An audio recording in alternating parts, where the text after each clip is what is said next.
Thank you very much, everyone. And I'd like to start by saying that our country is doing very well. Things are, as you can see, doing quite well. Please sit down.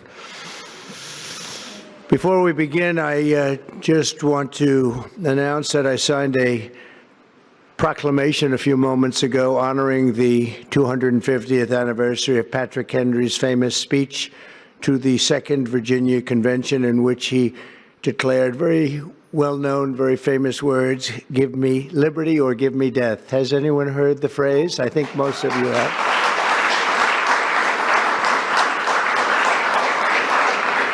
And moments ago, I also signed an executive order to dramatically increase production of critical minerals and rare earths. It's a big thing in this country, and as you know, we're also signing agreements in various locations to unlock rare earths and minerals and lots of other things all over the world, but in particular Ukraine. We're doing very well with regard to Ukraine and Russia, and one of the things we are doing is signing a deal very shortly with respect to rare earths with Ukraine, which they have tremendous value in rare earth, and we appreciate that.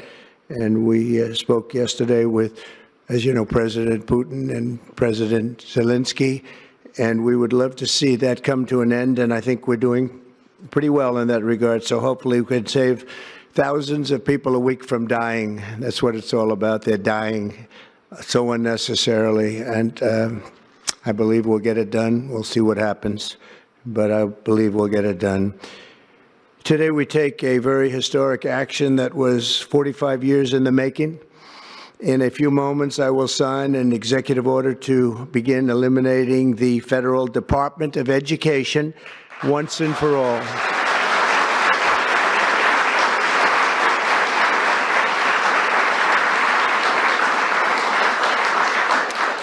And it sounds strange, doesn't it? Department of Education, we're going to eliminate it, and everybody knows it's right.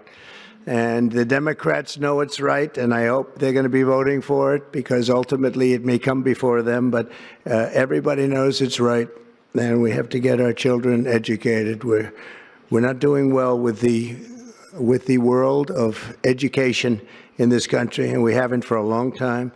And we're pleased to be joined today by the woman who I chose because she's an extraordinary person.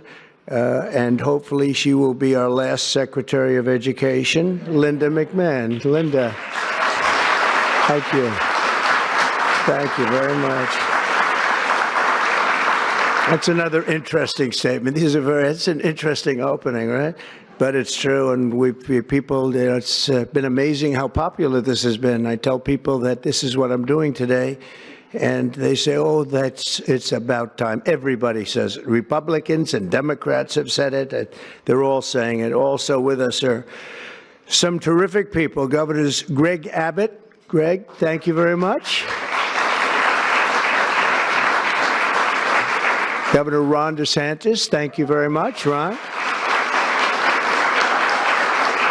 Mike Braun, congratulations on your victory, Mike. That was a big one. Mike DeWine, thank you very much, Mike. Jeff Landry. Jeff, thank you very much, Jeff. Bill Lee, thank you. Governors, all governors. Brad Little. Brad, thank you very much. Where are you, Brad? Hi, Brad. Jim Pilan, thank you very much, Jim. And Kim Reynolds. These are all people very interested in education. And I even see Dan Patrick over there, my friend Dan Patrick. We're joined also by Representatives Tim Walberg and Virginia Fox, Rick Allen, Michael Rulli, and again, Dan Patrick. Thank you very much, Dan. You've been a great friend of ours. And State Attorneys General Ken Paxton. Ken, I see you there. Andrew Bailey. Andrew, what a job you've done, Andrew. You have some good cases going. You've done a great job. Thank you very much.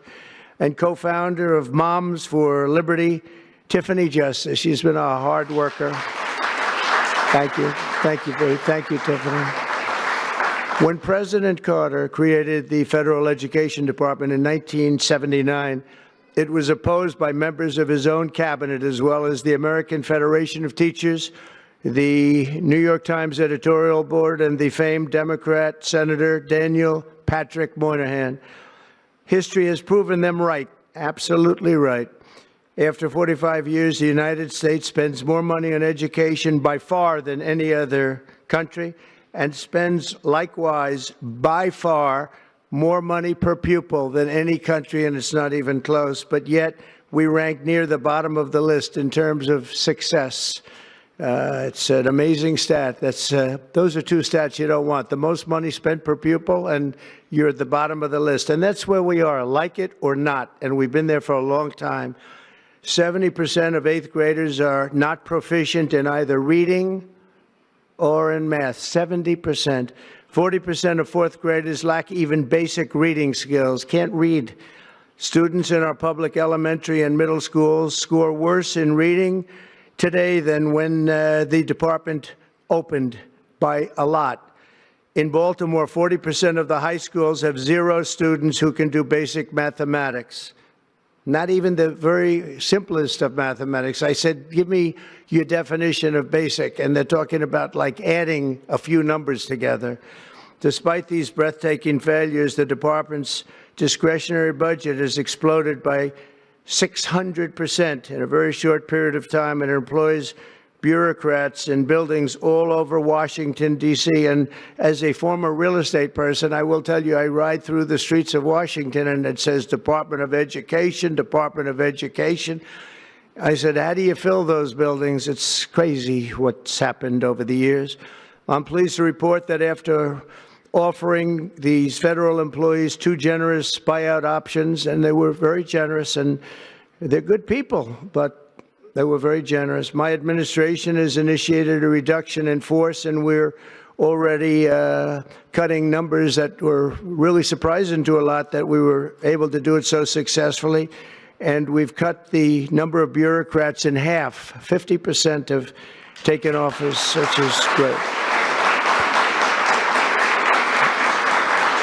Thank you. Under the action I'm taking today, a small handful of Democrats and others that we have employed for a long time, and there are some Republicans, but not too many, I have to be honest with you.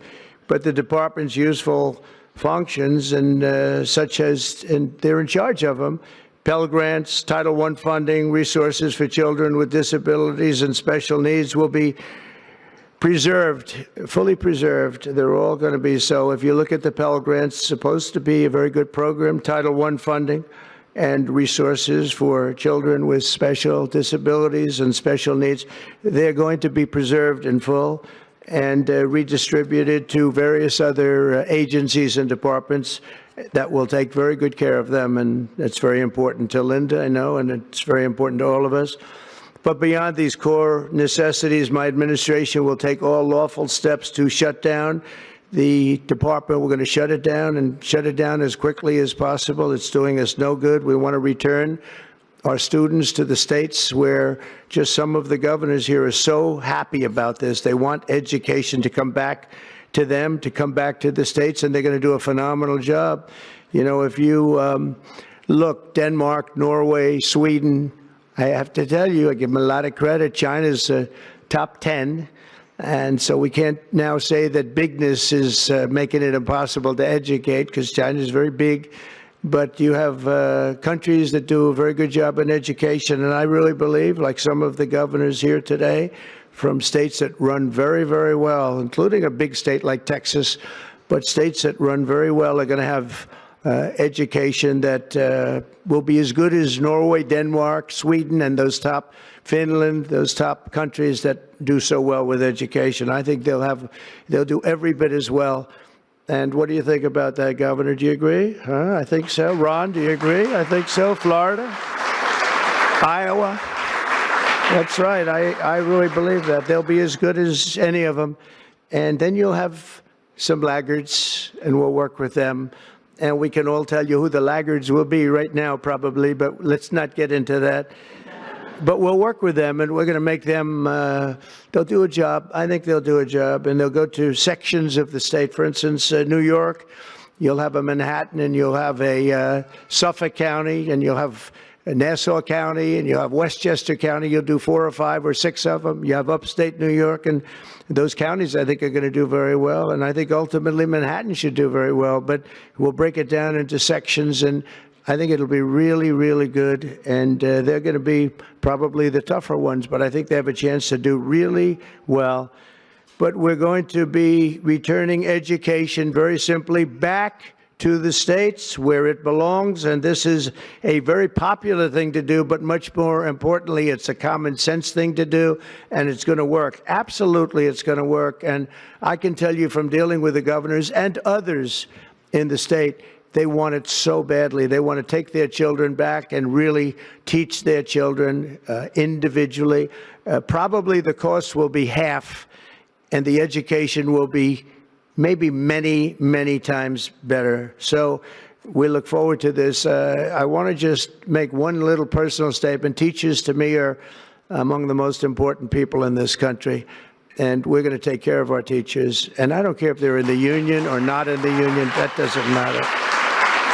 But we're going to take care of our teachers, and I believe the states will take actually better care of them than they are taken care of right now. They'll work all sorts of systems and even merit systems. Those great teachers are going to be maybe a little bit better rewarded, or maybe that's the way it should be, but the states are going to make that decision. But we're going to love and cherish our teachers along with our children, and they're going to work with the parents, and they're going to work with everybody else, and it's going to be an amazing thing to watch, and it's really going to be something special. And Linda, you're presiding over something that's so important, and you're going to do a fantastic job, just like you have your whole life. I know your whole life I've been watching you. I've been watching you for a long time. She's had nothing but success. So it's tremendous to have you, and hopefully you won't be there too long, but we're going to find something else for you, Linda, okay?